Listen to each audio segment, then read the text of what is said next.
Welcome back mga kabayan. Nagbabalik po muli ang inyong lingkod upang magbigay sa inyo ng mga bago at nagbabagang mga balita.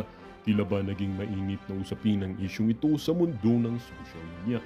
Nagngingit-ngit ang mga balita matapos ang masalimuot na pagsisiwalat ni Cathy Binag, isang kilalang personalidad kaugnay sa amunoy pagkakasangkot ng anak ng Pangulong Kuting na si Sandro sa ilang mga kontrobersyal na usapin. Sa isang pahayag na inilabas ni Binag, tahasan niyang binanggit ang pangalan ni Sandro na nagsasabing hindi na ito makakawala sa naglalakihang isyu.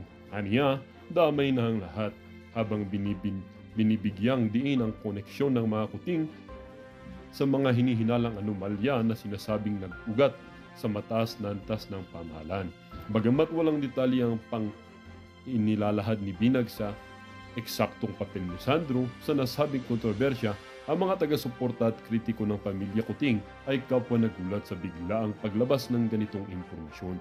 May mga nagdududa sa kredibilidad ni Binag, subalit may ilan ding nagsasabing maaaring may katotohanan ng kanyang mga pahayag, lalo na't hindi ito unang pagkakataon na siya ay naging instrumento sa pagbubunyag ng mga ganitong issue. Samantala, ang palasyo ay nanatiling tahimik ukol sa usaping ito, wala pang opisyal na pahayag mula sa tanggapan ng Pangulo o mula kay Sandro mismo na kasalukuyang kinatawan ng unang distrito ng Ilocos Norte.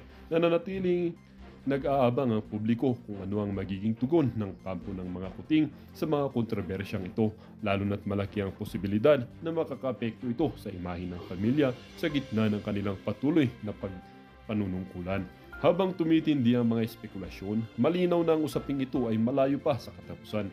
Patuloy na tututok ang bayan at sa anumang bagong detalye na maaaring lumabas sa mga darating na araw. Well, para nga sa buong impormasyon ay panoorin na lamang ang buong video. At kung bago ka pa lamang sa aking channel ay huwag kakalimutang mag-subscribe, pindutin ang notification bell at piliin ang all upang laging maging updated sa mga bago at